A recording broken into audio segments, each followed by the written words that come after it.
बहुत ही अच्छी प्रस्तुति लड़कों द्वारा, बहुत ही प्यारा। माँ सरस्वती के आगे प्यार वंदना की। तो बिग क्लैपिंग से बेटा अप्रिशिएट कीजिए बच्चों को।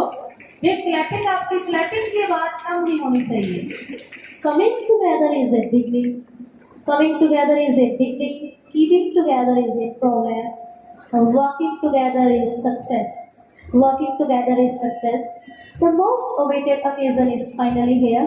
I am much delighted to offer a hearty welcome to all the judges who welcome here and all the guests who come with us. It's indeed a proud moment to all of us who present here.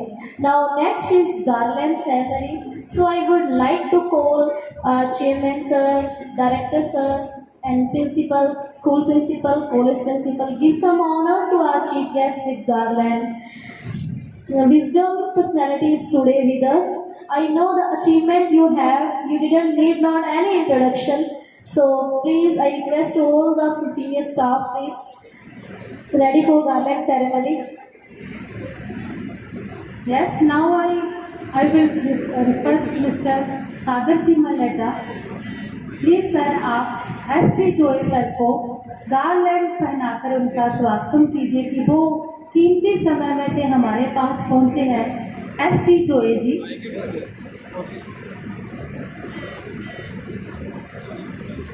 Now I would call Vikram ji sir. Vikram ji sir को हमारे chairperson Govind ji sir माला अर्पण करेंगे, माला पहनाएंगे।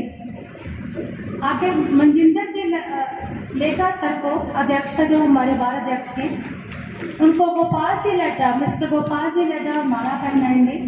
सतीश जी बंसल को हमारे दीपक sir Ladda जी माला पहनाएंगे। तो क्या होता है कि जो इंडियन परंपरा है हमारी, जब कोई अतिथि देवो भव हमारे सामने अतिथिगण आते हैं तो हम फूलों की माला के साथ उनका स्वागतम करते हैं। आपका स्वागतम करने हम सब मिलकर आए हैं, आपका स्वागतम करने हम सब मिलकर आए हैं। चेहरे पर मुस्कान और हाथों में फूलों की माला लाए हैं, चेहरे पर मुस्कान और हाथों में फूलों की माला लाए हैं। तो बिग क्लैपिंग, आपकी क्लैपिंग की आवाज़ कम नहीं होनी चाहिए। देखो चेयरपर्सन हमारे पास है और हमारा जो परिवार है, परिवार के मेंबर क्या है, फूलों की माला के द्वारा क्या है उनका स्वागतम करने जा रहे हैं, स्वागतम कर रहे हैं।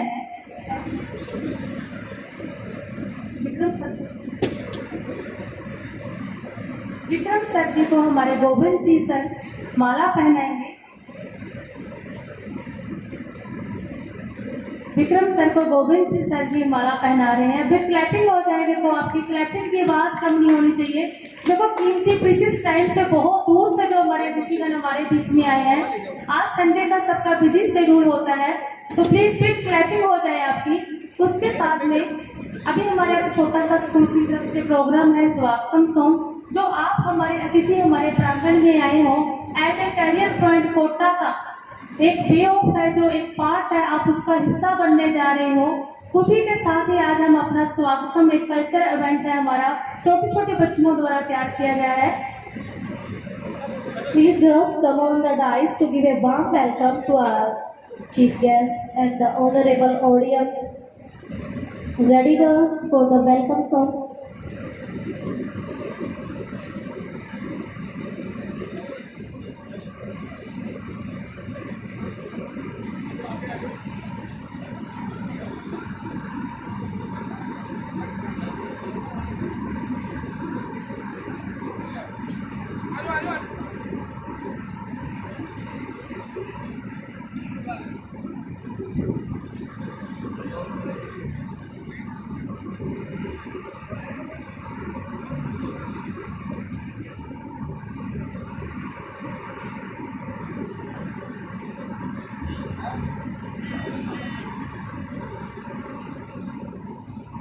Now our chairperson doctor Sagar Maji Ladda, जो हमारे सामने चेयरपर्सन रतन लाल जी नगोरी संरक्षक अग्रोहा कमेटी के, उनको क्या है माला पहनाने जा रहे हैं। तो वेलकम कीजिए, स्वागतम है सर आपका।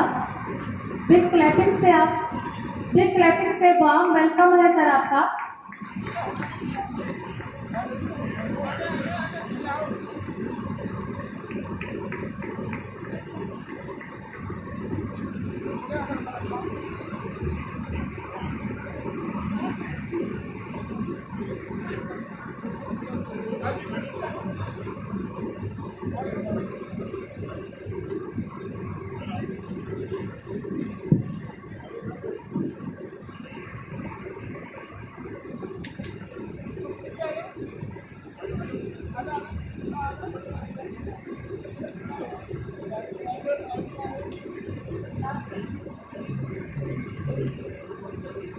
हेली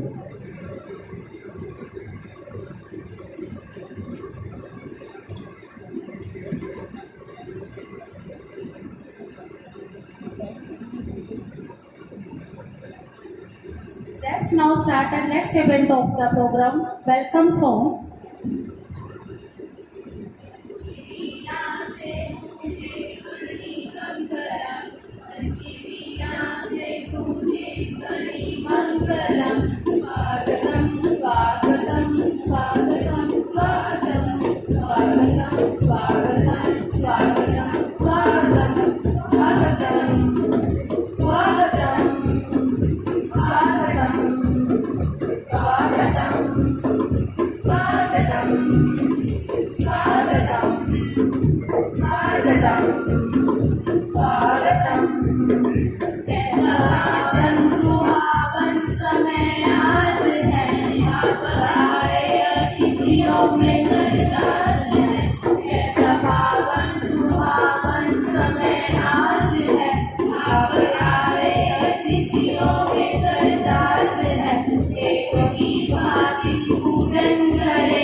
स्वागतं स्वागतं स्वागतं स्वागतं स्वागतं स्वागतं स्वागतं स्वागतं स्वागतं स्वागतं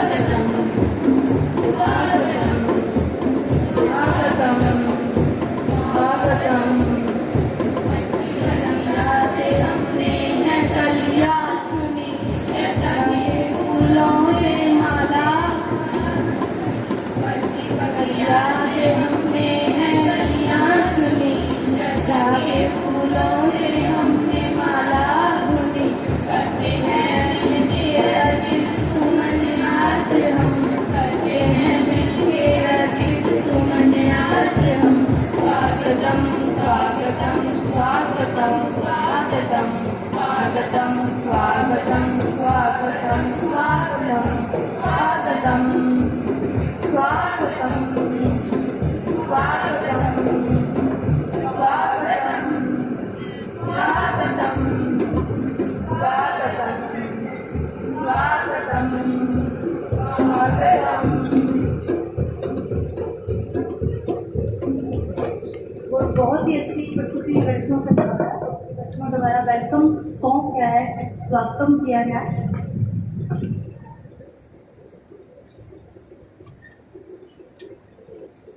Now I will request to R.P. Chapu sir. They will come on the stage to produce a garland ceremony to Sarpanch Rameshwar sir. Sir, please come on the stage.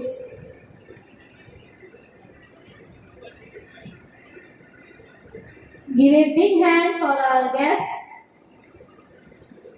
Use round of applause audience. Clapping से जोरदार हौसला बढ़ा दीजिए.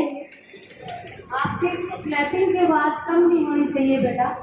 Audience आपकी clapping से क्या है, हमें भी चेयर आपके क्या मोटिवेशन मिलता है काम करने का, तो आपकी क्लैपिंग कम नहीं होनी चाहिए किसी की।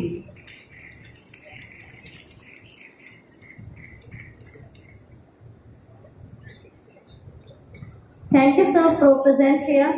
अब मैं डॉक्टर अश्विनी सर से आग्रह करना चाहूँगी कि वो रामसरा से हरदीप सर से का गार्लैंड सेरेमनी से स्वागत कीजिए। Thank you sir for come here.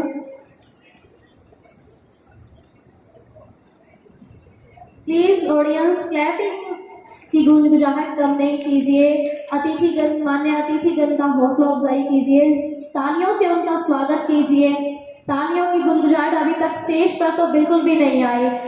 Last line की क्लैपिंग लास्ट लाइन तक ही रुक रही है। प्लीज उन क्लैपिंग्स को कलेक्ट करके स्टेज तक लाइए। तालियों की गुंजाहट कम नहीं होनी चाहिए। Give a big round of for our chief guest and honourable career points member. Please students, audience, give a big hand, use round of applause for our guest. Thank you sir. अतिथि देवो भव कहती है जय भारत की दरा। अतिथि देवो भव कहती है जय भारत की दरा। स्वागतम करके आपका निभा रहे हैं हम जय परंपरा। इसके बाद में I will call S T Joy sir, please come on the stage to motivate our assembly. S T Joy sir एक स्पीच के थ्रू आपके बहुत कुछ बताने वाले, एक मोटिवेशनल स्पीकर है, राइटर है, बहुत ही एक सोशल वर्कर के रूप में बहुत से साइकोलॉजिस्ट जो सेमिनार है यूथ के लिए ऑलवेज काम किया है इन्होंने। फर्स्ट बुक का जो इनकी वाइस प्रेसिडेंट भैरव सिंह शेखावत के द्वारा लॉन्च की थी, और सेकंड बुक है जो इनकी वो हमारे बिग भी अमिताभ बच्चन द्वारा लॉन्च किया गया इनका बुक है। बहुत ही बिग क्या है अचीवमेंट है जो आज हमें सौभाग्य मिला है टाइम पब्लिक स्कूल में कि इतनी big personality S T Joy sir हमारे बीच में है। तो फिर बिग क्लैपिंग तालियों से स्वागत कीजिए सर का एस टी जोय सर का। तालियों की गुंजाइश रुकनी नहीं चाहिए। Give a big hand for our S T Joy sir. Sir please come on the stage. Thank you sir. Hello, थोड़ा वॉल्यूम बढ़ा लीजिए, थोड़ा वॉल्यूम इंक्रीज कीजिए। गुड मॉर्निंग गाइस, मेरे साथ बोले आप। देखिए ये एक मोटिवेशन सेमिनार है। This is not a circus, this is not pleasure for 1 hour 2 hour. ये 1 या 2 घंटे का मनोरंजन नहीं है, ये मनोरंजन नहीं है, ये घटना है जीवन बदल देने वाली। आज जो घटना घटित हो रही है आपके शहर हनुमानगढ़ में, ये किसी भी व्यक्ति का जीवन बदल सकता है।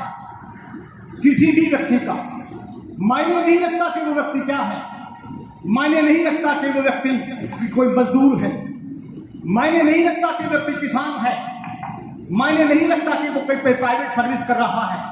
ये किसी भी व्यक्ति का जीवन बदल सकती है। एंड वन कैन चेंज, कोई भी व्यक्ति बदल सकता है लाइफ। तो मैं यहां बैठे तमाम लोगों में जो चाहे किसी भी हालत में है, मैं ये बताने आया हूं कि आपका बच्चा भी वो कर सकता है जो आप चाहते हैं, लेकिन आज आपको यहां सुनना पड़ेगा। इट इज नॉट सिंपल अडल्टमेंट, नॉट रिक्रेशन। ये सिर्फ मनोरंजन नहीं है, ये ऐसा मनोरंजन है जो आपके बच्चे का फ्यूचर बनाने वाला है। इसे जो सर आ रहे हैं आज, उनको आपको ध्यान से सुनना है, और मैं जो बातें करूंगा उनको भी ध्यान से सुनना है। दोस्तों, मैं अपने बारे में बताऊं आपको कि मैं जयपुर में मोटिवेशन स्पीकर हूं, और आपको मैं बता दूं कि मैं इसी हनुमानगढ़ का जन्म जाया हूं, इसी Hanumangarh. And I have started my career from zero. मैंने भी कभी अपना कैरियर जीरो से शुरू किया था। इन्हीं सड़कों पे मैं गांव से बारदाना लाया करता था, ट्यूशन पढ़ाया करता था। But my dream was big. I have not think small. मैं स्मॉल नहीं सोचा, बड़ा सोचा कि मेरी पहचान एक नेशनल लेवल पे होनी चाहिए। मुझे वो करना है कि जो लोग सोचे कि हाँ, दिस इज द अचीवमेंट। और ये मैं ड्रीम कभी मैंने आज नहीं देखा था। मेरे साथ एक घटना घटी और आदमी को चेंज कर देती है। दोस्तों, मैं बताऊंगा आपको कि जीवन बदलने के लिए बहुत दिन नहीं चाहिए, बहुत साल नहीं चाहिए। एक घटना आदमी को जीवन बदल देती है। One incident can change your life. तो मैं आपको बधाई देना चाहूंगा कि आज वो जो पीछे लोग बैठे हैं, जो सोच रहा है कि हम तो गरीब हैं, हम पिछड़ी जाति से हैं, हम किसान हैं, हम ग्रामीण हैं, हम कैसे करवाएंगे। नहीं, this is the wrong thinking. अगर गरीबी बाधा होती तो डॉक्टर कलाम को रोक के दिखाती। अगर गरीबी बाधा होती तो डॉक्टर कलाम को रोक के दिखाती। आपने अखबार बेचने से अपना कैरियर शुरू किया, but his dream was big. और उसने सोचा था कि मुझे बहुत बड़ा काम करना है, और गरीबी बाधा नहीं बन सकी। And finally he became the missile man, he became the scientist, and he became the president of India. अगर जोरदार तालियां व्यक्ति के लिए।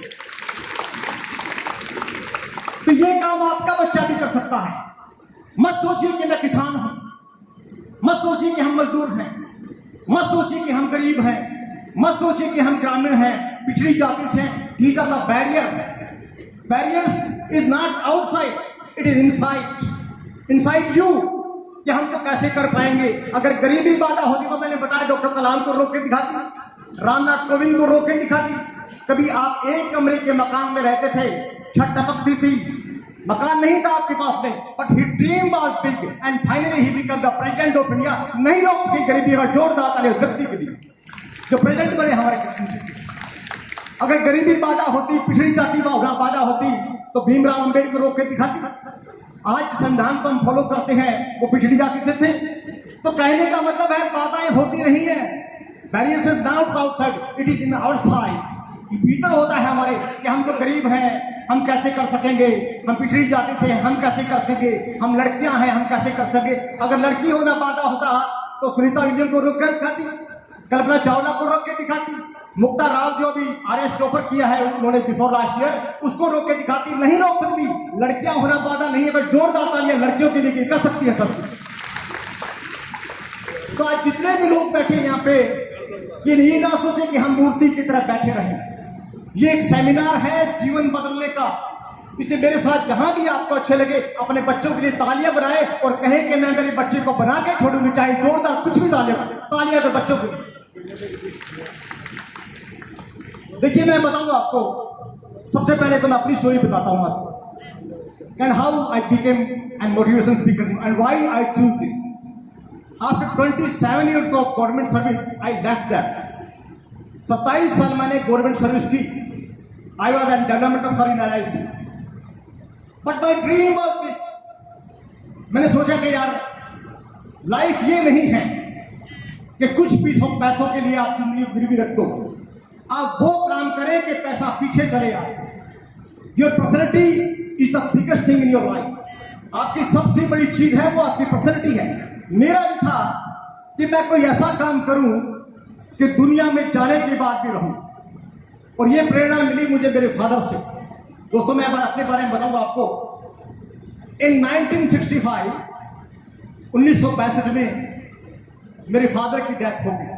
इन 1965, ध्यान से सुनना देखिए, क्योंकि मैंने पहले भी कहा कि one incident can change your life, that me also. 1965 में मेरे and I was just 3 years old, मैं 3 वर्ष का था। And I have not seen my father, मैंने देखा कि नहीं उनको, क्योंकि मैं 3 वर्ष का बच्चा था।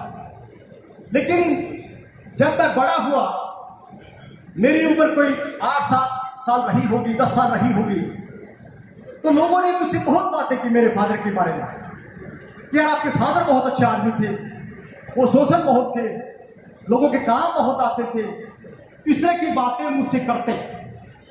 तो मैंने सोचा कि यार जो आदमी आज जा चुका है, जो दुनिया में भी नहीं है आज, उसकी इतनी बातें क्यों करते हैं लोग। और मैं छोटा बच्चा था, मैं समझ नहीं पाया इसको। लेकिन जब लगातार बातें हुई तो स्ट्राइक किया कि something special with my father, कि कोई एक विशेष बात है जो फादर में थी। तो मैंने डायरिया लिखना शुरू किया दोस्तों। वो डायरिया आज भी मौजूद है मेरे पास, और उस डायरी में मैंने पहली लाइन लिखी कि पिताजी आप इस दुनिया से जा चुके हैं, मैंने आपको देखा भी नहीं है, और मैंने आपके बारे में इतना सुना है कि आप ऐसे थे, ऐसे थे, ऐसे थे। तो चूंकि वो लोग जो कभी आपके साथ रहे होंगे, कभी आपके दोस्त रहे होंगे, कभी आपके परिचित रहे होंगे, जब वो आपकी इतनी बातें करते हैं तो मैं आपका बेटा हूं, तो मेरा फर्ज बनता है कि मैं भी आपके लिए कुछ करूं। तो मैंने एक डायरी में पहली लाइन लिखी, वो डायरिया मेरे पास आज भी मौजूद है। मैंने उसमें लिखा कि पिताजी मैं आपके शरीर को तो जिंदा नहीं कर सकता, it is not in my control, ये मेरे कंट्रोल में नहीं है कि मैं आपके शरीर को जिंदा कर दूं, लेकिन एक दिन ऐसा आएगा कि आपके बेटे को पूरा हिंदुस्तान जानेगा, या मैं करके दिखाऊंगा। This is the end that was just a turn, वो एक टर्न था लाइफ का। मैं LIC में विकास अधिकारी रहा, 27 साल मैंने गवर्नमेंट जॉब किया, but my passion was different. मेरा जुनून कुछ अलग था, मैं पैसे के पीछे भागने वाला नहीं था। मेरा था कि तेरी पर्सनैलिटी के पीछे पैसा चलना चाहिए, तुझसे पहले पैसा नहीं होना चाहिए। And I have done that. 27 साल की सर्विस के बाद, चूंकि मैं लेखन से जुड़ा था, किताबें लिखता गया। मेरी पहली किताब का विमोचन 2006 में उस समय के उपराष्ट्रपति श्री भैरव सिंह जी शेखावत साहब ने किया। सिविल लाइन में विमोचन हो रहा था, मैं भैरव सिंह जी के पास खड़ा था, तो विमोचन करते समय मैं रोने लगा। तो मुझसे भैरव सिंह जी ने कहा कि आप रो क्यों रहे हैं, आपकी किताब का लॉन्च हो रही है, सब लोग बैठे हैं, अच्छा माहौल है, आप रो क्यों रहे हैं। तो मैंने कहा कि सर मैं रो इसलिए नहीं रहा, there is a special reason it, इसके पीछे एक रीजन है। तुमने पूछा क्या रीजन है, मैंने कहा सर मैं इस किताब पे जो फोटो लगा हुआ है वो असल में मेरा नहीं है, मेरे फादर का, क्योंकि मेरी शक्ल मेरे फादर से मिलती है। तो मैं कहा ये फोटो मेरे फादर की है, और मैंने फादर से कमिटमेंट किया था कि पिताजी मैं आपके शरीर को तो जिंदा नहीं कर सकता, लेकिन आपके नाम को एक नेशनल लेवल पे लेके जाऊंगा। और चूंकि आप नेशनल डिग्निटी हैं, आप इस देश के वाइस प्रेसिडेंट हैं, इसलिए मुझे लगता है कि मैंने अपने बेटे होने का हक थोड़ा सा अदा किया है, इसलिए रो रहा हूँ, इसलिए रो रहा हूँ। तो फिर भैरव सिंह जी राजस्थानी बोलते थे, उन्होंने मेरे पीठ पे हाथ रखी, बोले भगवान ईसा बेटा सह नहीं दे, भगवान ईसा बेटा सह नहीं देगा। तो मैं आपसे कहता हूं कि आपका भी बेटा कारनामा कर सकता है, लेकिन उसे कमजोर मत करना। कभी ये एहसास मत कराना कि तू किसान का बेटा, कभी ये एहसास मत कराना कि तू गरीब का बेटा है, कभी ये एहसास मत कराना कि तू पिछड़ी जाति का बेटा है। डजंट मैटर, कोई मैटर नहीं करता। मैटर ये करता है कि आप जीवन में आगे बढ़ने चाहते हैं अथवा नहीं। जब मेरे जैसा व्यक्ति जो मजदूरी करके विकास अधिकारी रह सकता है, मोटिवेशन स्पीकर बन सकता है, तो आपका भी बच्चा कर सकता है। जोरदार ताली अपने बच्चों को दो। Ravinder sir, please come on backside stage.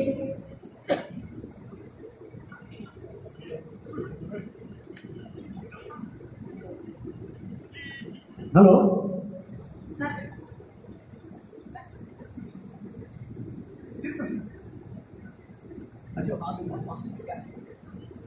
चलो, क्योंकि मुझे आदेश हुआ है टाइम लिमिट का थोड़ा सा, वरना मैं जयपुर में प्रोग्राम करता हूँ, मैं 2-2 घंटे बोलता हूँ कम से कम, लेकिन मेरे लिए लिमिटेशन है। तो मैं इसका एस्पेक्ट बता देता हूँ कि सफलता जरूरी क्यों है। व्हाई इज द मस्ट, सफल होना जरूरी क्यों है लाइफ में, ये बताता हूँ मैं क्या है। देखिए फ्रेंड्स, जिंदगी में 2 ही बातें हैं कि या तो आप कामयाब होते हैं और या fail. Either you become success और यू बिकम फेल, 2 ही बातें हैं। सक्सेस के लिए एफर्ट करने पड़ते हैं, फेलियर के लिए कुछ नहीं करना पड़ता। और अगर आप सफल होते हैं, if you become success, people work for you. अगर आप कामयाब होते हैं तो सारी जिंदगी लोग आपके लिए काम करते हैं। If you don't become success, you become fail, तो आपको सारी जिंदगी लोगों के लिए काम करना पड़ता है। और लोगों के लिए काम करना कितना पेनफुल है आज ही पूछ लेना जो कर रहे हैं। बच्चा बीमार है, घर पे रह नहीं सकते, मां बीमार है, घर पे रह नहीं सकते, बाप बीमार है, घर पे रह नहीं सकते, और थोड़े से पैसे के लिए लोगों के सामने हाथ फैलाना पड़ता है सारी जिंदगी। क्योंकि आप सब कुछ रोक सकते हो, लेकिन अपनी उम्र को नहीं रोक सकोगे। आज आप बच्चे हैं, कल आप भी बड़े होंगे। मैं उन पेरेंट्स को कहना चाहता हूं कि अपने बच्चों को बताएं ये बातें कि आज आप बच्चे हैं, कल आप भी बड़े होंगे, और आप पे भी वो जिम्मेवारियां आएगी जो आपके माँ बाप निभा रहे हैं। इसलिए जब वो जिम्मेवारियां आती हैं तो हम फेल हो जाते हैं। इसलिए सक्सेस होना बहुत जरूरी है। जो व्यक्ति सक्सेस नहीं होगा, उसके लिए वो लाइफ है कि सारी जिंदगी उसे दूसरों के हाथों में खेलना पड़ेगा, थोड़े से पैसे के लिए काम करना पड़ेगा। इसलिए आज वो समय है, आपके पेरेंट्स जहां बैठे हैं, आप बन सकते हैं जो आप चाहेंगे, लेकिन पढ़ना आपको पड़ेगा। आपके पेरेंट्स पैसा लगा सकते हैं, लेकिन पढ़ना आपको पड़ेगा। आपके गुरुजन आपको पढ़ा सकते हैं, लेकिन पढ़ना आपको पड़ेगा। और जिस दिन ये बात समझ आ जाती है बच्चे को कि ये जीवन मेरा है और मुझे ही कामयाब होना है, क्योंकि मुझे उन परिस्थितियों से नहीं गुजरना, सारी जिंदगी को परेशानी में नहीं डालना, तो वो बच्चे को कामयाब होने से कोई नहीं रोक सकता। आज यहाँ तो पेरेंट्स बैठे हैं, वो चाहता है, बाप चाहता है कि मेरा बच्चा कामयाब हो, क्योंकि वो चाहता है कि मैं खेत पे काम करता हूँ, सारे दिन काम करता हूँ, बहुत ठंडी होती है रात, उसमें सर्द रात में मैं पानी लगाता हूँ, पैर में पता नहीं चलता कि पैर है अथवा नहीं, पानी लगाते समय उसको पता नहीं चलता, इतनी ठंडी रात में भी वो पानी लगाने जाता है, इसलिए कि उसका बच्चा परेशान नहीं हो। वो बाप इसलिए काम करता है कि उसका बच्चा जैसे आज वो परेशान है, कल वो परेशान नहीं हो, इसलिए वो खेत में जाता है। वो मजदूरी करता है इसलिए कि मेरे बेटे को कोई बुरे दिन नहीं देखने पड़े। जैसे मैं आज मेहनत कर रहा हूं, मेरे परिवार को देखना पड़ा, मेरे बच्चे को परेशान नहीं होना पड़े। जो आज बच्चे के लिए उसके माँ बाप कर सकते हैं, वो दुनिया में कोई नहीं कर सकता, क्योंकि दुनिया में सबसे बड़ा सेठ आपके फादर है, आपके बाप, आपके फादर है। और जो काम आपके फादर कर सकते हैं आपके लिए, दुनिया में कोई भी नहीं कर सकता, कोई भी नहीं कर सकता। मैं विश्वास के साथ कह सकता हूं कि जिस दिन ये बच्चे को ये बात समझ आ गई, करीब मेरा बाप रात को 11 बज रही है, कड़ाके की ठंड पड़ रही है, बिजलियां चमक रही है, और फिर भी कस्सी उठा के खेत में जाता है। इसलिए जाता है कि मैं जिंदगी चाहे कैसे भी गुजरी, लेकिन मेरा बेटा बनना चाहिए। मैं माँ सुबह जल्दी उठती है, 4 बजे उठती है, परेशान है वो, कई बार बुखार होती है, तबीयत खराब है, बुखार हो रही है, उसके बाद ही बच्चों को ये नहीं कहती कि मुझे बुखार है, मेरी तबीयत खराब है। वो अपने बच्चों को तैयार करती है, टिफिन देती है, उसका सारा सामान तैयार करती है, स्कूल भेजती है। इसलिए भेजती है कि मेरी बच्ची परेशान नहीं हो, मेरी बच्ची कल ससुराल में जाएगी, इसे कोई परेशानी नहीं आनी चाहिए, मेरी बच्ची को अच्छी से अच्छी जिंदगी मिलनी चाहिए। इसलिए आपको सुखी बनाने के लिए आपके माँ बाप कर सकते हैं, और जो काम आपके माँ बाप आपके लिए भी कर सकते हैं, दुनिया में कोई आपके लिए नहीं कर सकता, कोई आपके लिए नहीं कर सकता। Thank you, sir. इसलिए रेस्पेक्ट कीजिए अपने फादर की। Thank you, sir, for giving us your wisdom words. Okay, चलो, क्योंकि मुझे आदेश दिया गया है, लेकिन मैं एक ही बात कहना चाहूंगा कि नथिंग इज इम्पॉसिबल। इसलिए जहां जितने भी पेरेंट्स बैठे हैं, एक बात गांठ बांध के जाना दिमाग के अंदर कि कुछ भी असंभव नहीं है। जो कमजोरी है वही आपकी ताकत है। आप ये कहें कि मैं गरीब हूं इसलिए कामयाब होना ही है, मैं पिछड़ी जाति का हूं इसलिए कामयाब होना ही है, मैं लड़की हूं इसलिए कामयाब होना ही है।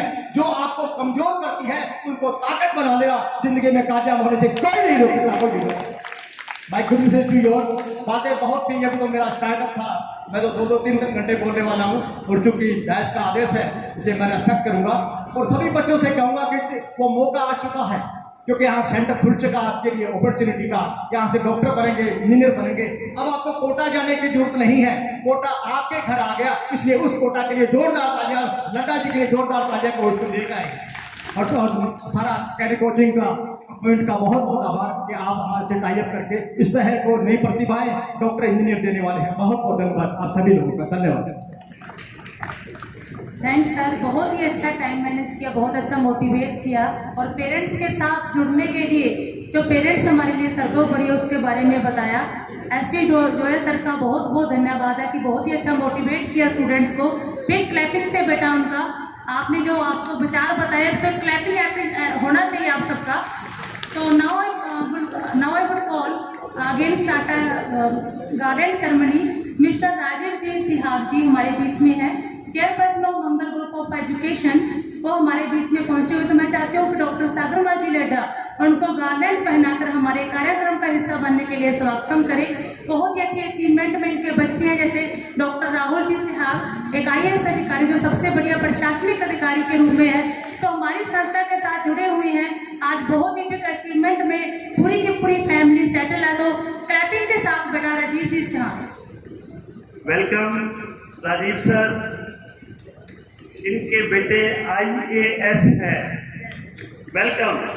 Yes sir. दूसरा बेटा doctor Rahul Siha, admin of TPS, जो कि TPS में पढ़ा है, वो यहाँ का स्टूडेंट है। Thank you Rajiv ji. Thanks sir, giving a lot of time to join our time public school. Now next guest is Ghanshyam ji, principal of Siddhi Vinayak School is also come here. Times family, welcome to you here. And next is Om Prakash, advocate of HM Injection. Thank you sir for welcome here. Satpal Beniwal ji Munda से हैं, उनका भी times परिवार आभार प्रकट करता है विद्यालय प्रांगण में पहुंचने के लिए। जसपाल कौर जी सूरतगढ़ से हैं, टाइम्स विद्यालय उनका भी आभार प्रकट करता है विद्यालय प्रांगण में अपना कीमती समय देने के लिए। And ADO is Sunita ji, she is already here. And once again give a big hand for Sunita ji, who is my aunt. Welcome Bua, thank you for here. Thank you for all the guests who is here. Once again give a big hand for all the guests. A huge round of applause. Now next personality, he need not any introduction. He is Mr. Vikram sir, manager of Career Point. He's 10-year experience of consulting guidelines. Big hand for sir, give a big hand for sir who is here with us and give some guideline for Career Point. Thank you sir, thank you. Mic check, thank you. सबसे पहले मेरा नाम विक्रम सिंह है, मैं as a senior manager career point Kota में कार्यरत हूँ और आपसे सीधा संवाद करने हम यहाँ पे आए हैं करियर पॉइंट कोटा से। तो अपनी बात शुरू करने से पहले सबसे पहले मैं इस हनुमानगढ़ की पावन भूमि को अपना प्रणाम करता हूँ। उसके बाद मंच की शोभा बढ़ा रहे हमारे अतिथिगण, जिनको किसी परिचय का जो मोहताज नहीं है, उन सबको मेरा नमन। और सारे जो अभिभावक हमारे इस प्रोग्राम में आए हैं उन सब अभिभावकों को मेरा नमन और छोटे बच्चों को मेरा स्नेह।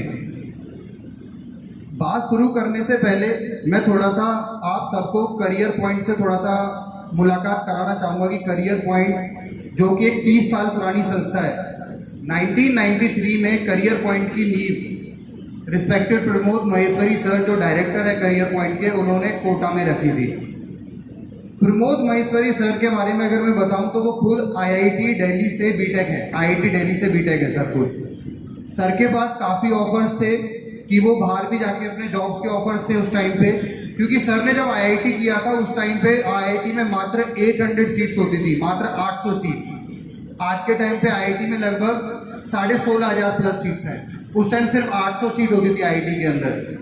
उसमें से एक सर भी थे जो आईआईटी दिल्ली से बीटेक करके निकले थे, तो जॉब्स के कोई कमी नहीं थी। बट सर का सपना था कि अपने माँ बाप के साथ रह के, क्योंकि सर बेसिकली कोटा से ही है, प्रमोद सर बेसिकली कोटा से ही है, तो उनका सपना था कि कोटा में ही रह के कुछ करता हूँ मैं। तो अगर आप सबने सुना होगा वीके बंसल सर का नाम, बंसल क्लासेस का नाम आपने सुना होगा। कोटा के अंदर बंसल क्लासेस बहुत मशहूर था पहले। वो मशहूर था वीके बंसल सर की वजह से। वीके बंसल सर उस टाइम मैथ्स पढ़ाते थे बच्चों को, mathematics.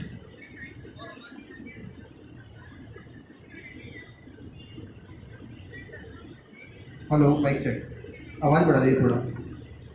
VK Bansal sir Kota में मैथ्स पढ़ाते थे और प्रमोद महेश्वरी सर ने फिजिक्स पढ़ाना स्टार्ट किया वहाँ पे, फिजिक्स पढ़ाना। पहले बच्चे प्रमोद वीके बंसल सर के पास मैथ पढ़ते थे, फिर सर के पास आते थे फिजिक्स पढ़ते थे। और देखा गया कि पहले ही साल में लगभग 10 से 15 सिलेक्शंस हुए आईआईटी के अंदर।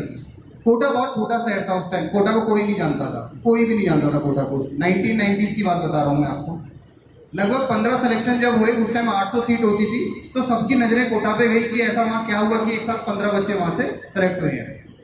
तो फिर धीरे पेरेंट्स का भी रुझान कोटा की तरफ बढ़ता चला गया और 1993 में इन चीज़ों को देखते हुए करियर पॉइंट की स्थापना की, जिसमें एक ही छत के नीचे आईआईटी की प्रिपरेशन करना स्टार्ट किया गया। पहले ही साल में मैं आप सबको बताना चाहूँगा 53 सिलेक्शंस आईआईटी के अंदर पहले ही साल में करियर पॉइंट ने दिए। पहले ही साल में 53 सिलेक्शंस आईआईटी के अंदर। और इस तरह के जब सिलेक्शन कोटा शहर से होने लगे तो ये एक ऑब्वियस था कि जितने भी पेरेंट्स ऑल इंडिया से थे वो अपने बच्चों को वहाँ ले जाने लगे और एडमिशन करा के वहाँ उनकी तैयारी कराने लगे। और इस तरह आज कई साल हो चुके हैं, लगभग 30 साल पूरे हो चुके हैं। कोटा जो है एक कोचिंग का सिस्टम बन गया पूरे भारत में, जो पूरे भारत में मशहूर है, मुझे बताने की जरूरत नहीं है। पर हम एक विजन लेके चल रहे हैं, जो प्रमोद महेश्वरी सर विजन लेके चल रहे हैं। उसका रीजन क्या है? देखिए, सुनने में बहुत बुरा लगेगा, मैं भी करियर पॉइंट कोटा से ही हूँ, सुनने में लगेगा बहुत बुरा। और प्रमोद महेश्वरी सर ही बोलते हैं अब वहाँ पे कोचिंग इंडस्ट्री कोटा की वो कमर्शलाइजेशन हो चुकी है, कमर्शलाइजेशन बन चुका है एक तरह से। नंबर ऑफ स्टूडेंट जो वहाँ पे जा रहे हैं, सिलेक्शन 1% भी रेशियो में नहीं आ रहा है, 1% भी बच्चे आईआईटी और नीट में नहीं जा रहे हैं। बाकी जितने भी बच्चे वहाँ पहुँच रहे हैं, पूरी भीड़ में वहाँ बच्चा जाता है, वो सिर्फ पेइंग चेक है वहाँ पे। और शहर इतना महंगा हो चुका है कि एक बच्चे को अगर वहाँ रहना खाना है तो मिनिमम 20,000 की कॉस्ट उसको बियर करनी पड़ती है एक महीने के लिए। एक महीने की मिनिमम 20,000 की कॉस्ट उसको बियर करनी पड़ती है। और मैं आपको बताना चाहूँगा, इतनी फीस नहीं है वहाँ पे जितना बच्चे का रहने खाने का खर्चा हो जाता है। फिर बच्चा अपने पेरेंट्स से वहाँ पे जाके दूर हो जाता है, पेरेंट्स की नज़रों से बच्चा दूर है वहाँ पे। अगर गलत संगत में पड़ जाए तो बच्चा अपना भविष्य बनाने जाता है, पर चीज़ें दूसरी हो जाती है वहाँ पे। दूसरा, जो पेरेंट्स की पॉकेट पे अधिक खर्चा पड़ता है वो अलग से होता है। इन्हीं सारी चीज़ों को दूर करने के लिए हमने टाइम्स पब्लिक स्कूल के साथ हाथ मिला के यहाँ पे स्कूल इंटीग्रेटेड प्रोग्राम हम स्टार्ट करने जा रहे हैं, जिसकी शुरुआत हम करने जा रहे हैं। और मैं आपको विश्वास दिलाता हूँ करियर पॉइंट कोटा की तरफ से कि जितने भी जो फैकल्टी मेंबर्स होंगे, जो स्टडी मटेरियल होगा, जो टेस्ट पैटर्न्स होंगे, एज इट इज कोटा का कोचिंग सिस्टम आपको आपके शहर में मिलेगा, एज इट इज। आप ये कह सकते हैं कि आने वाले समय में हनुमानगढ़ को भी एक मिनी कोटा हम बना सकते हैं, क्योंकि जब कोटा भी स्टार्ट हुआ था, कोटा कोचिंग सिस्टम बनना, तो वो भी 0 से ही स्टार्ट हुआ था। सीकर भी आजकल बहुत मशहूर हो गया है, वो भी 0 से स्टार्ट हुआ था। तो हम क्यों अपने बच्चों को अपने से दूर भेजकर एक्स्ट्रा पैसे खर्च कर जिन चीज़ों को हम तलाशते हैं वो जब आपके शहर में ही मिल रही है, तो आपको ये सारी चीज़ें कहीं जाने की जरूरत नहीं पड़ेगी।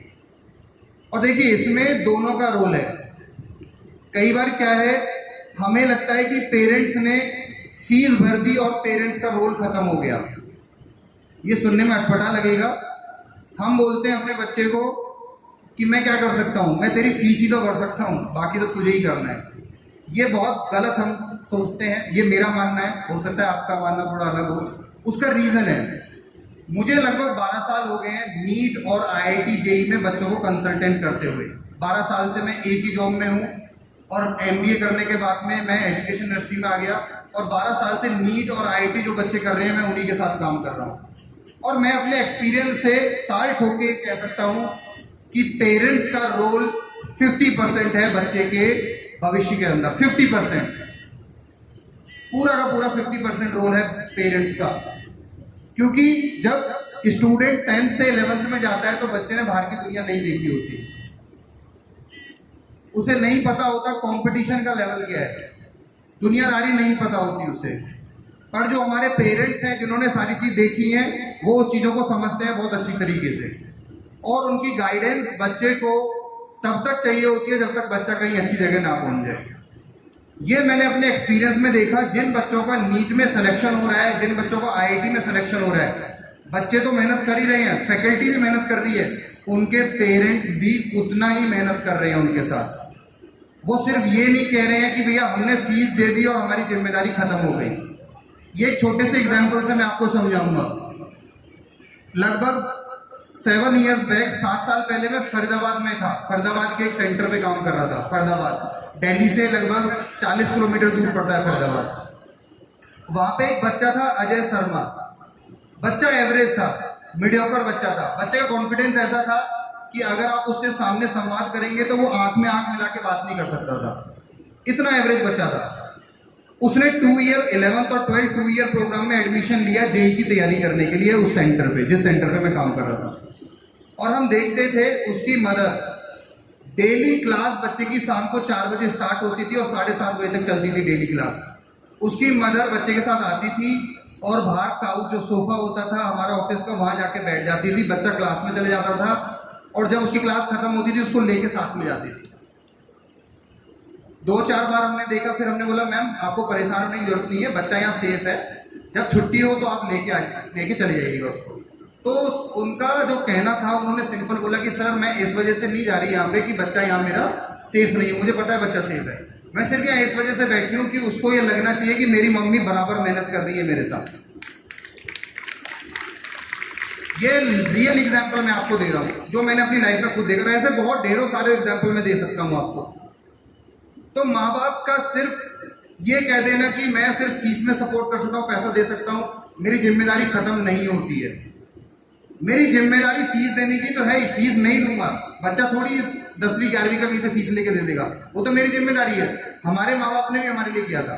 बट आपको उसको इमोशनली ये चीजें हमारी दूर होती जा रही हैं। जब हम बहुत दूर शहरों में अपने बच्चों को भेज देते हैं, आप खुद ही सोचिए एक बार बैठ के कि आप, अगर मेरी उम्र लगभग 35 साल हो गई है या कोई 40 साल उम्र का है, मैं आज आपको बोलूं कि आप जाइए और यहाँ से मैं आपको मुंबई भेज रहा हूँ, आप कभी मुंबई नहीं गए हो, सर आपको शुरू के 6 महीने में मुंबई को समझने में लग जाएगा।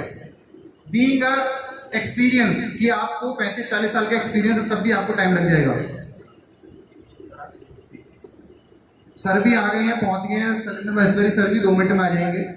तो मेरा समझाने का मतलब ये है कि छोटे बच्चे को जब हम दूर भेज देते हैं, शाम को जब आपके घर में रह के बच्चा पढ़ता है, आपके शाम को घर पे आएगा, आप उसकी फेस रीड करके उससे पूछ सकते हो कि आज तुम थोड़े डल लग रहे हो। अपने बच्चे की फेस देख के आप समझ जाओगे कि आज थोड़ा डाउन लग रहा है मुझे। आप उससे पूछ लोगे कि बेटा आज क्या बात हो कि डाउन लग रहे हो तुम मुझे, तो अपनी बात आपसे शेयर कर लेगा। बट यहाँ से 400, 500, 800 किलोमीटर दूर आप उसको कैसे समझ पाओगे? वहीं शुरुआत होती है डिप्रेशन की। बच्चों को हम भेज देते हैं दूर ये सोच के कि करियर बन जाएगा, पर कई बार करियर बनने की जगह खराब भी हो जाता है। तो बहुत संक्षिप्त वर्णों में सागरमन लड्डा जी का मैं बहुत धन्यवाद करना चाहूँगा कि हमारे साथ वो जुड़े। हनुमानगढ़ की जो हमारी अभिभावक हैं, उनको ये सुविधा हम दे पाएँ कि आपके हनुमानगढ़ में रह के हमें आपके ट्रस्ट की ज़रूरत है। आप भरोसा करिए, करियर पॉइंट कोटा और टाइम्स पब्लिक स्कूल के साथ में जुड़ के आपके बच्चे घर घर से डॉक्टर, इंजीनियर अपने शहर में रह के पढ़ाई करके बन सकते हैं। इस मिथ को दिमाग से निकाल दीजिए बिल्कुल कि बच्चे बाहर ही जाके सेलेक्ट होंगे, ऐसा नहीं है। क्योंकि अब समय बदल गया है। अब वही सारी सुविधाएं, वो एक एक सुविधा आपको आपके शहर में मिल रही है।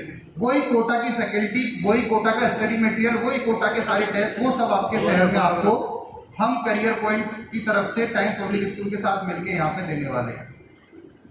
तो पेरेंट्स अपना रोल समझे, स्टूडेंट अपना रोल जो पढ़ने का है उसको समझे, और जो फैकल्टी है ये एक ट्रायंगल काम करता है। इस ट्राइंगल में एक फैकल्टी, एक बच्चा और एक उसके पेरेंट, तीनों मिलके काम करते हैं और तीनों मिलके जब काम करेंगे तभी बच्चे का सिलेक्शन आगे जाके होगा। पेरेंट्स को अपने शहर में रह के आप हर हफ्ते अपने सेंटर पे आके अपने बच्चे की प्रोग्रेस पता कर सकते हैं। आप हर हफ्ते आ सकते हैं यहाँ पे, आपके शहर में ही ये जब सेंटर खुल गया है, आप हर हफ्ते आके यहाँ पे टीचर से उसकी प्रोग्रेस पता कर सकते हैं कि बच्चा कैसा चल रहा है, कैसा नहीं चल रहा। जो चीज़ें हम वहाँ से दूर जब होते हैं तो वहाँ से हमारी चीज़ें बच जाती हैं, नहीं हम कर पाते हैं। तो ये सारी सुविधाएं हैं जिसको आप ले सकते हो। और देखिए एक बहुत इंपॉर्टेंट चीज़ है, वाई कोचिंग, कोचिंग की नीड क्यों है, वो भी बहुत इंपॉर्टेंट है। कोचिंग की नीड इसलिए है क्योंकि आज आने वाले टाइम में आर्टिफिशियल इंटेलिजेंस नाम का एक चीज़ आ गई है, AI। उस आर्टिफिशियल इंटेलिजेंस को केटर करने के लिए अच्छी एजुकेशन हमारे बच्चों में होना बहुत जरूरी है।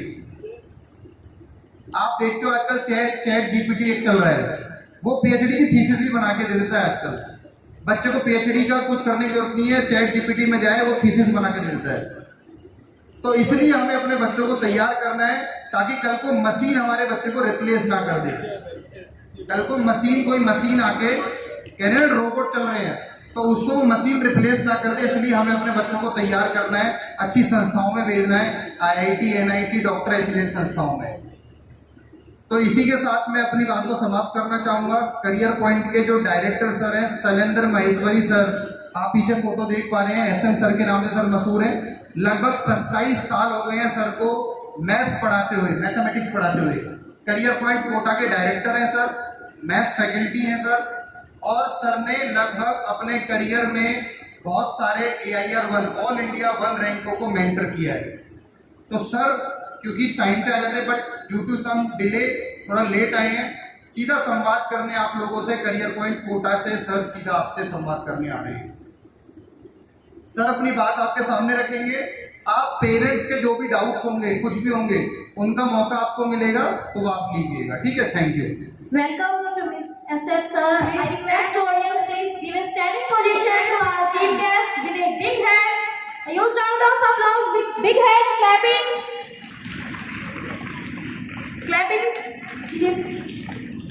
आपके सामने वो घड़ी आ चुकी है जिसकी आपकी सुबह से गेट की तरफ देखकर प्रतीक्षा कर रहे थे। तो बिग क्लैपिंग से वेलकम कीजिए SM सर का। SM सर सुरेंद्र महेश्वरी जी कोटा से आपके पास पहुंच चुके हैं। तालियों से हार्दिक अभिनंदन करेंगे ऑडियंस हमारे SM सर का। Give a big hand for our sir with a huge round of applause. Thank you sir for being here. Thank you. दिल की गहराइयों से टाइम्स परिवार आपका धन्यवाद करता है। Now I would respect our chairman sir Sagar ji Laddha. Please आप गार्डन से हमारे SM सर को यहाँ पहुँचने पर हार्दिक अभिनंदन स्वागतम कीजिए। बिग क्लैपिंग, बट आपकी क्लैपिंग की साउंड कम नहीं होनी चाहिए। आपके सामने एक बिग पर्सनैलिटी कोटा से जो 12 आवर्स का जो टाइम है उस लॉन्ग डिस्टेंस से आपके पास पहुंचे, तो क्लैपिंग मेरे को सुनी नहीं। क्लैपिंग की बात जोर से होनी चाहिए आपकी। वेलकम है सर टाइप पब्लिक स्कूल में SM सर का। Now I would request to chairman sir, they would come on stage and give a brief introduction to our SM sir. Sir please come. Thanks. Thank you ma'am. आज हनुमानगढ़ की पावन धरा पर जहाँ सरस्वती नदी और घग्गर का मिलन होता है, यह बटनेर नगरी में हमारे आदरणीय Shri Shailendra Maheshwari sir, director career point Kota, Hanumangarh पधारने पर टाइम्स परिवार इनका हार्दिक अभिनंदन करता है, हार्दिक स्वागत करता है। विक्रम सर ने आपको पहले बताया जैसे जो कोटा में कोचिंग की जो नींव रखी गई थी आज से 30 साल पहले, जो आज कोटा का प्रूवन सिस्टम है जिससे बच्चे आज IIT और JEE और नीट करके डॉक्टर और इंजीनियर्स की जो फौज खड़ी की जा रही है, उनके सर फाउंडर मेंबर है।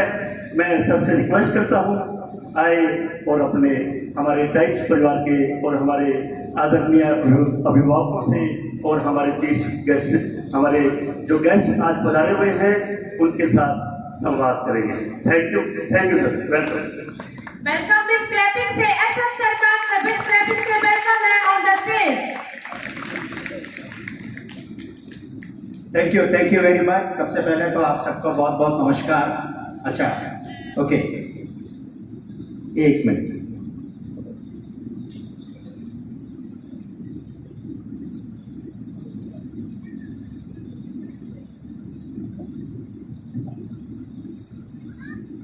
हेलो हेलो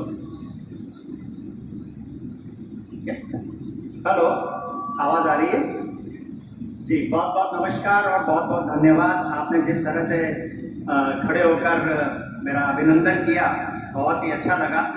सबसे पहले आप सबको बहुत बहुत नमस्कार। और सरस्वती नदी की इस धरा को, सरस्वती देवी तो विद्या की देवी हैं और मेरा जीवन ही पूरा इस शिक्षा में बीता है अभी तक का, तो इस धरा को भी बहुत बहुत नमस्कार, नमन। मैं माफ़ी चाहता हूँ कि थोड़ा लेट हुआ हूँ, आप लोगों को काफ़ी इंतज़ार करना पड़ा है। एक्चुअली ये जो ट्रेन जर्नी थी, मैडम ने अभी कहा 12 घंटे का सफ़र, लेकिन मुझे 19 घंटे लग गए। रवाना में 5:20 पर हुआ कोटा से और यहाँ अभी 12 बजे पहुँचा हूँ। और मैंने ये निर्णय लिया सुबह बात होकर कि भाई सीधा रेलवे स्टेशन से मैं सीधा यहीं आऊँगा, क्योंकि आप सब लोग बहुत इंतज़ार कर रहे हैं। तो मुख्य पर्पज़ आप लोगों से बातचीत करने का था, इसलिए सबसे पहले यही काम करेंगे। तो चलिए, बड़ा अच्छा लग रहा है आप सब लोगों को यहाँ पर देखकर। और मौसम भी थोड़ा गर्म होने लग गया है, अप्रैल का महीना खत्म होने जा रहा है तो गर्मी भी हो गई है, लेकिन बावजूद उसके आप सब लोग यहाँ पर हैं। ये इस बात को बताता है कि हमारे जनरेशन अब बच्चों के लिए, आने वाले बच्चों के लिए कितनी ज़्यादा जागरूक है और कितना सचेत है उनके भविष्य के निर्माण के लिए, उनके आने वाले समय में जो उनके उद्देश्य हैं, जो उनका लक्ष्य है, उसके लिए कुछ न कुछ ऐसी जानकारी जुटाने के लिए, ताकि वो अपने सपनों को साकार कर सकें। और इसी उद्देश्य के साथ मैं आप लोगों से बातचीत कर रहा हूँ।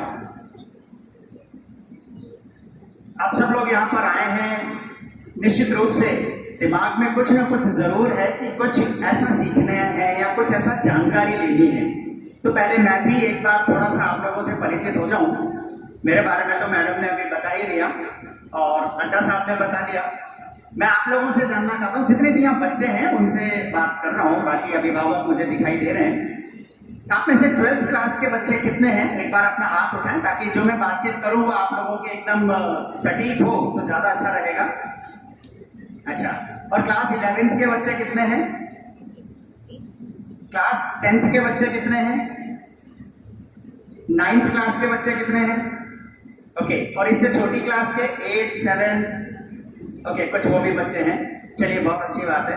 तो अधिकतर जो स्टूडेंट्स मुझे दिखाई दे रहे हैं वो क्लास 9th 10th 11th के हैं और 12th के भी कुछ बच्चे हैं। 12th चूंकि बहुत पीक टाइम हो जाता है और अब तो जितने भी 12th के स्टूडेंट्स होते हैं उन्होंने, अधिकतर बच्चों ने इस साल के कुछ ना कुछ कॉम्पिटिटिव एग्जाम प्लान भी किए होंगे, तो हो सकता है कि वो प्रेशर भी उन बच्चों पर इस वक्त हो।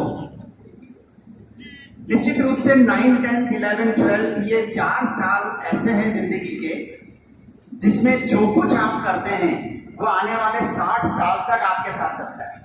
घर में भी परिवारजन यही बोलते हैं कि बेटा ये 11वीं 12वीं 10वीं बोर्ड का एग्जाम आ गया, जम के तैयारी कर लो, जो करोगे वो पूरी जिंदगी काम आएगा। और ये बात बिल्कुल सच है। ये कह सकते हैं कि 4 साल की ये मेहनत आपके आने वाली 60 साल की जिंदगी का बीमा करा देती है। बोलो हाँ कि ना? है ना? एक्चुअली देखो, मैं आपको एक चीज बता दूं, मैं टीचर हूँ और 30 साल से पढ़ा रहा हूँ, लगभग मैथ्स पढ़ाता हूँ मैं बच्चों को। तो मैं तो मतलब बच्चों से बातचीत ही करता हूँ, कोई भाषण नहीं है, नेता नहीं हूँ जो भाषण देने आया हूँ यहाँ पर, बच्चों से बातचीत करने आया हूँ।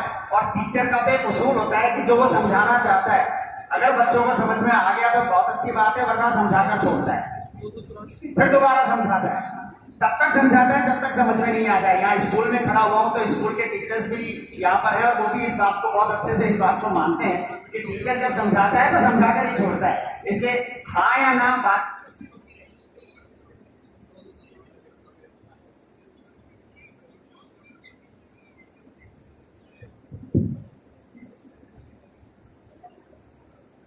Hello hello, okay.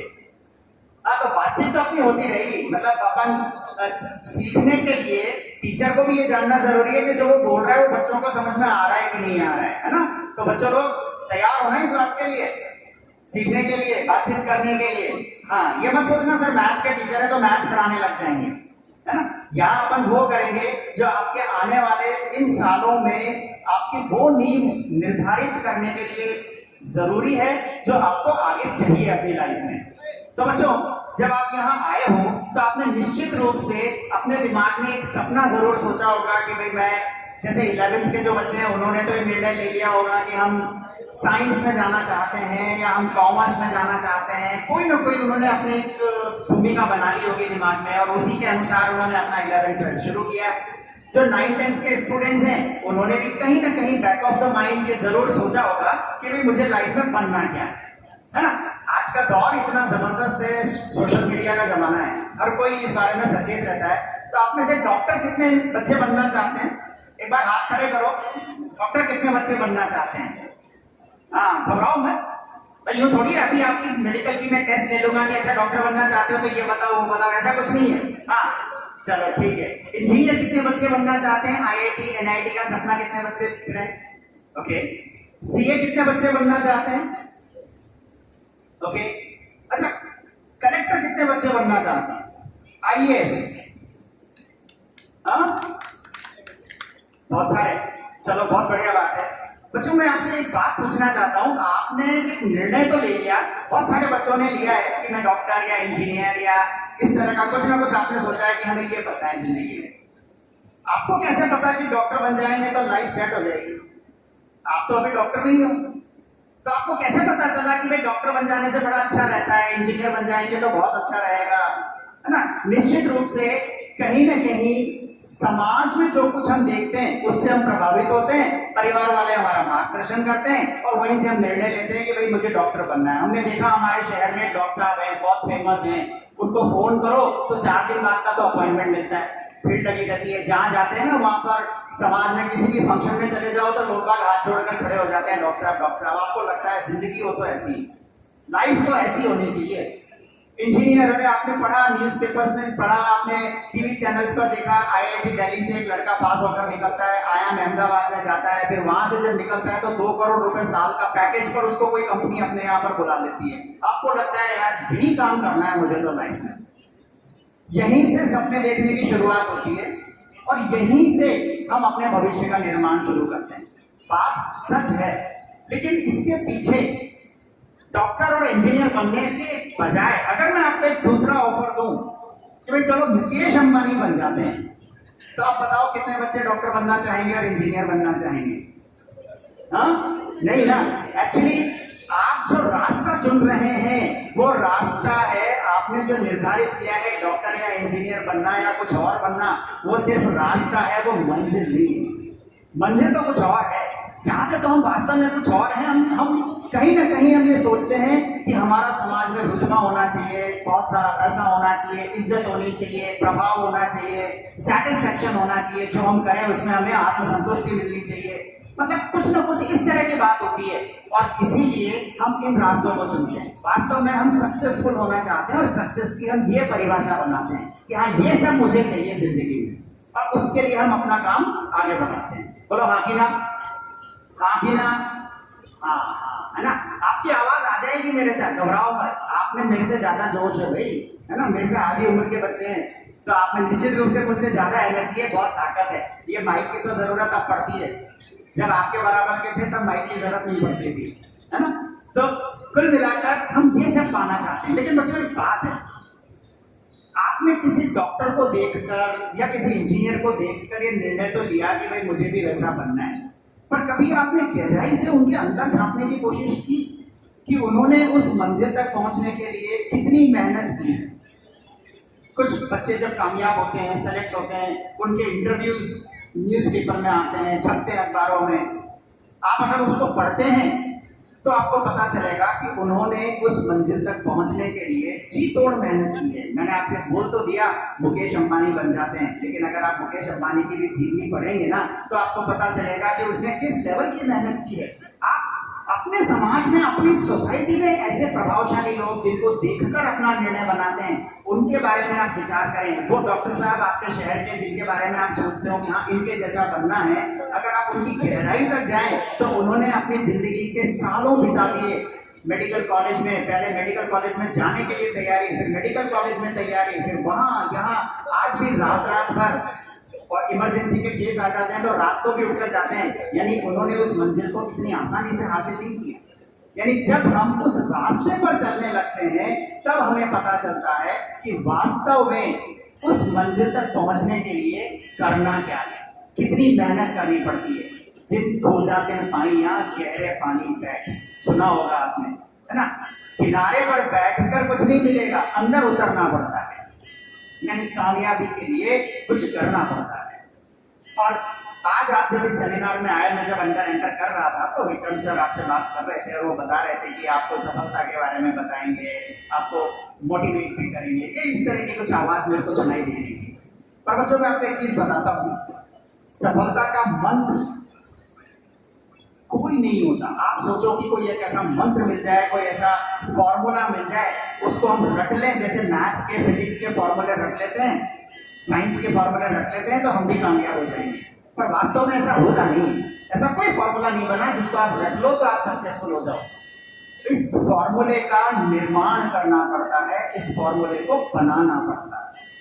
और अगर मैं आपसे बात करूं कि सक्सेस के इस फॉर्मूले में होता क्या, तो वास्तव में सक्सेस का फॉर्मूले के 3 पहलू हैं।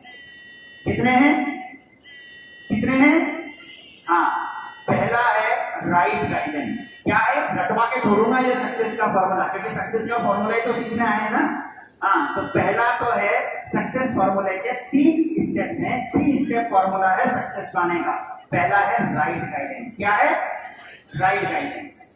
दूसरा है स्मार्ट हार्डवर्क। क्या? नहीं, मैंने सुना नहीं ठीक से। Smart hard work. और तीसरा है पॉजिटिव थिंकिंग एंड कॉन्फिडेंस। क्या है तीसरा?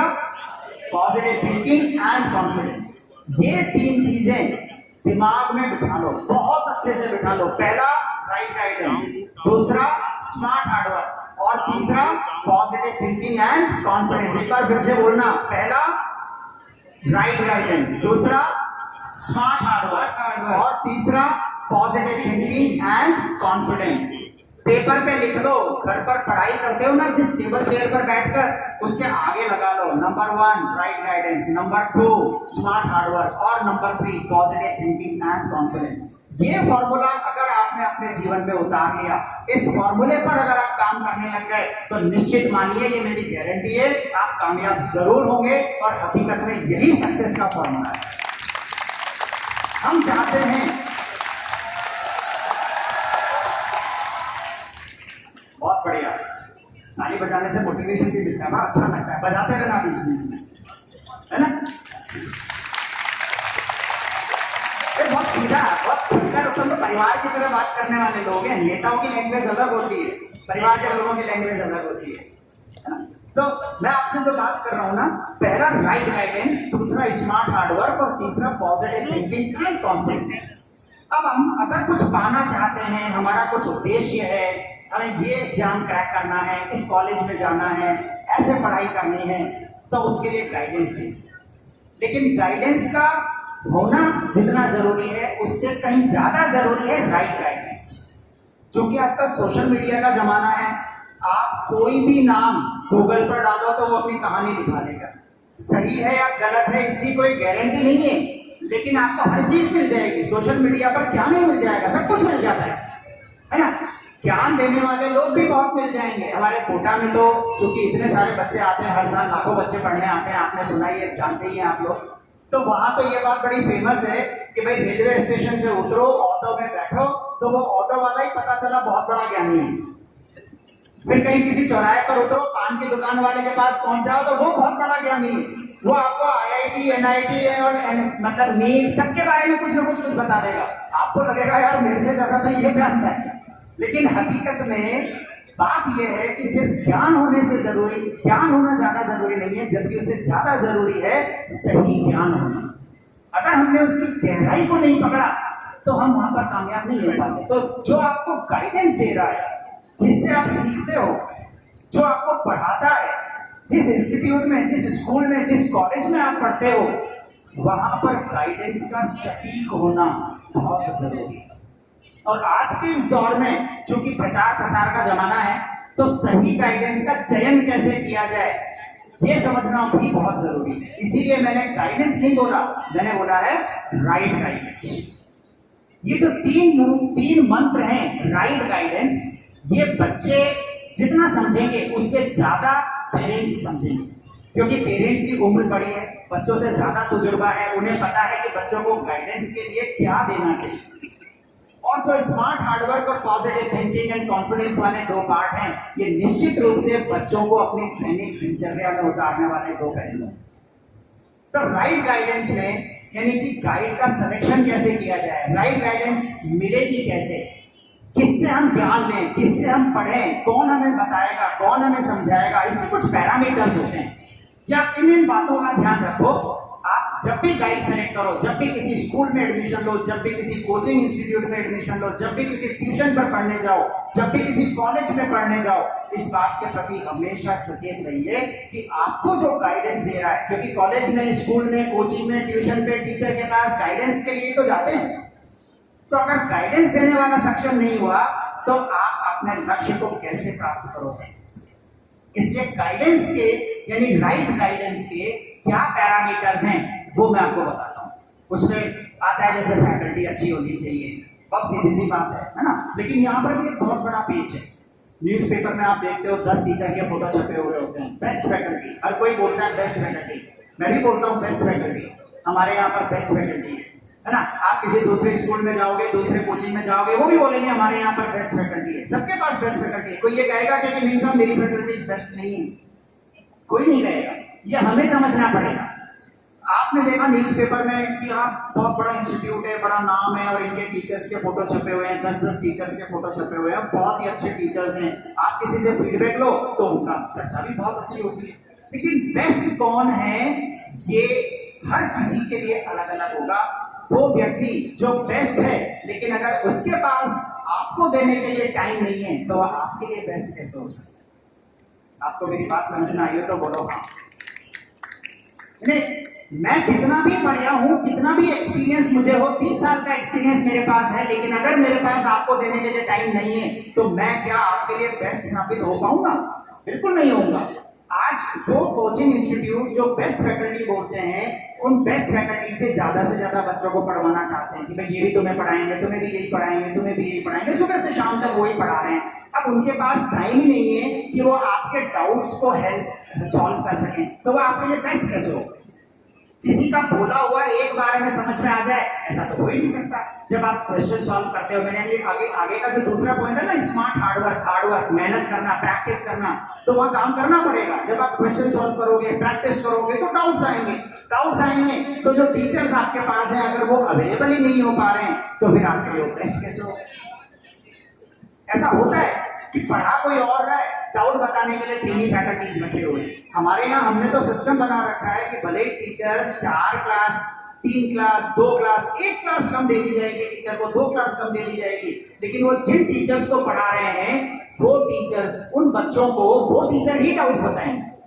क्योंकि कोई भी अगर आपको पढ़ाता है तो उससे आपकी जान पहचान होती है, बातचीत होती है, रेपुटेशन बनती है। और ये जो हमारा सिस्टम है, ये आज यहाँ अपना हनुमानगढ़ में भी शुभारंभ हो रहा है करियर पॉइंट का। इस बात के लिए एक बार जोरदार तालियां बजाएं। और कोटा का वो सिस्टम हम हमारे इस सेंटर पर भी एग्जैक्टली उसी रूप में लागू करने के लिए तत्पर।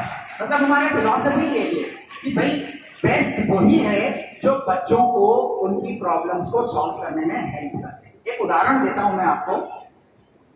बहुत सारे बच्चे यहाँ हैं आजकल के जमाने में ना, जैसे बच्चों पेरेंट्स के बर्थडे आते हैं, पापा का बर्थडे है, मम्मी का बर्थडे है, तो बच्चे भी गिफ्ट देते हैं, छोटा मोटा गिफ्ट देते हैं। आप में से भी बहुत से बच्चे देते होंगे। और वो गिफ्ट में क्या देते हैं? एक कप, उसके ऊपर लिखा होता है world's best dad, world's best mom. देखा है आपने? दुनिया के सबसे बढ़िया पिता, दुनिया की सबसे बढ़िया माँ, इस तरह का आपने देखा होगा कंसेप्ट, है ना। अब मुझे एक बात बताओ, एक घर में गए वहां पर भी वर्ल्ड्स बेस्ट डैड लिखा हुआ है, दूसरे घर में गए वहां भी वर्ल्ड्स बेस्ट डैड लिखा हुआ है, तीसरे बच्चे ने भी अपने पिताजी को वर्ल्ड्स बेस्ट डैड बोला। अरे सारे बच्चे अपने अपने पिता को वर्ल्ड्स बेस्ट डैड बोल रहे हैं। दुनिया का सर्वश्रेष्ठ तो कोई एक ही होगा ना, ये सारे पिता बेस्ट कैसे हो गए? आपने कभी सोचा? सारे पिता, आपने अपने पिता को बेस्ट बोला, दूसरे के पिता को तो बेस्ट नहीं बोला। या दूसरे बच्चे ने आपके पिताजी को तो बेस्ट नहीं बोला, वो अपने पिताजी को बेस्ट बता रहा है। क्यों बता रहा है? क्यों? क्योंकि उस बच्चे की जो जरूरत हो, जितनी जरूरत हो, जब जरूरत हो, उसके पिता हमेशा उसके साथ खड़े रहते हैं और उसकी प्रॉब्लम सॉल्व करते हैं, इसलिए वो बेस्ट है। तो बेस्ट टीचर का जो छलावा है, उस छलावे को आप इस तरह से समझिएगा कि वो टीचर जो आपको गाइडेंस देते वक्त, आपके डाउट्स बताते वक्त, आपको पढ़ाते वक्त आपके साथ नहीं खड़ा हुआ है, वो आपके लिए बेस्ट नहीं है। भले ही वो कितना ही क्वालिफाइड हो, भले ही वो कितना ही एक्सपीरियंस्ड हो, कोई मायने नहीं रखता। बेस्ट वही है जो आपकी प्रॉब्लम को सॉल्व करता है, क्योंकि अल्टीमेटली एग्जाम आपको देना है, प्रॉब्लम्स को इकट्ठी करके आप कितना आगे बढ़ पाओगे? कभी नहीं बढ़ पाओगे। दूसरी बात आती है कि जब बेस्ट टीचर से पढ़ाने की बात होती है ना, तो बैच की स्ट्रेंथ अनलिमिटेड हो जाती है। बैच साइज एक बहुत बड़ा मैटर बन जाता है। हमारे कोटा में हम तो मतलब इंस्टीट्यूट पिछले 30 सालों से रन कर रहे हैं, हमने तो ऐसा दौर देखा और अभी भी है। 200 बच्चों की क्लास बनी हुई है, 200 बच्चों की क्लास। अब 200 बच्चों की क्लास में आज अगर पीछे की बेंच पर बैठा हुआ कोई बच्चा हाथ उठाकर कुछ बोलना चाहे, मुझसे कुछ पूछना चाहे, तो मैं उसको ठीक से समझा नहीं सकता, उसकी आवाज मुझ तक नहीं आएगी। यानी आगे की 2-3 रॉज में बैठे हुए बच्चे टीचर से बात कर पाते हैं और 200 बच्चों की 250 बच्चों की क्लास चल रही होती है। हमने तो सिस्टम बना रखा है कि 50 या 60 इससे ज्यादा एक क्लास में बच्चे नहीं होंगे। क्यों? क्योंकि फिर जो टीचर वहां पढ़ा रहा है वो बेस्ट टीचर उन बच्चों के लिए हो ही नहीं सकता, क्योंकि इससे ज्यादा बच्चों को वो एक बार में हैंडल कर ही नहीं सकता। तो ये बहुत बड़ा मैटर होता है। एक और बहुत बड़ा पैरामीटर होता है इंस्टीट्यूट सेलेक्ट करने का रिजल्ट। अभी रिजल्ट्स का ये इन दिनों में रिजल्ट्स आते हैं, आप भी न्यूज़पेपर में देखते हैं, फोटोग्राफ छपे करते हैं बच्चों में। कल भी जेईई मेन का रिजल्ट आया, आपने देखा होगा, फोटोग्राफ छपे हुए न्यूज़पेपर में, first rank, second rank, third rank. अरे भाई 1 लाख बच्चे आपके इंस्टीट्यूट में पढ़ रहे हैं, सेलेक्ट हो रहे हैं 5000, यानी 5% रिजल्ट। आप समझ रहे हो मैं क्या बोलना चाह रहा हूँ, है ना? अगर मेरे इंस्टीट्यूट में 100 बच्चे पढ़ रहे हैं, मेरी क्लास में 100 बच्चे बैठे हुए हैं और वहां पर से सेलेक्ट हो रहे हैं 20, तो मेरा रिजल्ट तो दूसरे इंस्टीट्यूट से बेस्ट हो गया, है ना? फर्स्ट रैंक, बच्चा सोचता है यार इस इंस्टीट्यूट से फर्स्ट रैंक आई है, इस वाले टीचर के पढ़ाए हुए बच्चों की फर्स्ट रैंक आई है, इसका मतलब मैं भी इन्हीं से पढ़ूंगा तो मेरी भी फर्स्ट रैंक आ जाएगी। पर वास्तव में ऐसा नहीं होता। अमिताभ बच्चन के फोटो फ्रेम में खुद का फोटो लगा लो तो क्या अमिताभ बच्चन बन जाओगे? नहीं बनोगे ना। उसके लिए वही करना पड़ेगा जो उस बच्चे ने किया होगा। अरे भाई ये तो बहुत सिंपल सी बात है, जिसकी फर्स्ट रैंक आई है उसकी गहराई में उतरो। वो बच्चा पता चला कि जब बहुत छोटी सी क्लास थी तब से न जाने क्या क्या करता आ रहा है, ओलंपियाड और ये वो बहुत सारी चीजें कर रखी हैं, और उसके बाद उसकी फर्स्ट रैंक आई है। वास्तव में उस बच्चे को तो पढ़ाने की जरूरत ही नहीं थी, उसका तो रिजल्ट बोल रहा है। उस बच्चे को तो उस गाइडेंस की जरूरत नहीं थी, उस बच्चे को कैसा एनवायरनमेंट मिला, उस बच्चे को किसने पढ़ाया, कितनी हेल्प दी गई, ये सब चीजें निरर्थक हो जाती हैं और हम सिर्फ उसके अखबार के रिजल्ट को देखकर अपना मानस बना लेते हैं।